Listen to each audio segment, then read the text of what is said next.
Whittward Carver, Sand, Spice and Space Druggies. Alright, gather round you pack of sun-scorched misfits. I'm about to spin you a yarn about this bloke named Paul, his freaky mum, and a bunch of space junkies.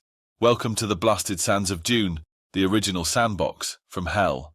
So, picture this. A planet that's basically one giant litter box, filled with sand, spice, and even more sand. The spice, by the way, is this blue shit that makes interstellar travel possible and turns your eyes into glow sticks. Oh, and it's guarded by giant sandworms because why the heck not? Enter Paul, our whiny little hero, and his mum Jessica, who's part of this weird sisterhood of space witches called the Bene Gesserit. They're like the ultimate manipulators, pulling strings like a puppet master on crack. Anyway, Paul and Jess are chilling on their home planet, Caladan, when suddenly they're shipped off to Arrakis. That's the sandbox from hell, in case you weren't paying attention. Now Arrakis is run by this fat floating blighter named Baron Harkonnen. He's like the ultimate bandwagoner, always switching alliances to stay on top. And he's got this nephew, Fade, who's basically a discount Paul.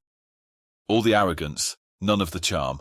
Paul, being the intelligent one, or so he thinks, starts trying to reason with the locals, the freemen.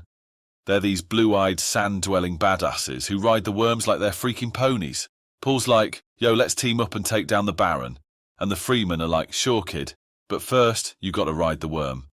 Meanwhile, Jess is off doing her space witch thing, manipulating the freemen and getting them all riled up. She's like the ultimate leader, swaying the crowd with her words and her freaky mind powers.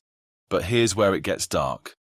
Paul, in all his wisdom, decides to drink a crap load of spice water and goes on this freaky trip. He sees the future, sees himself leading a jihad, and suddenly he's not so sure about this whole Messiah thing. But the crowd's already chanting his name, and there's no turning back now. Enter the skeptic, this old freeman named Stilgar. He's like, yo Paul, you're alright and all, but I'm not buying this whole chosen one nonsense. But Paul, being the manipulative little shit he is, wins him over with his visions and his worm riding skills. So they launch this massive attack on the Baron, worms and all. It's like a freaking sandstorm of death, and the Baron's all, shit, I chose the wrong side. But it's too late because Paul's already fed him to a worm, and that, my friends, is the messed up tale of Dune. A story of sand, spice, and space druggies. The moral of the story? Don't do drugs, kids. Or at least, don't do drugs that turn you into a messiah. Because that shit's just asking for trouble. Oh, and one more thing. If you ever find yourself on a planet filled with giant sandworms, just remember, you can't spell Arrakis without, oh crap, it's a worm.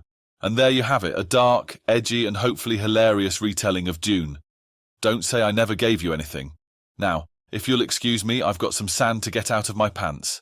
Cheers.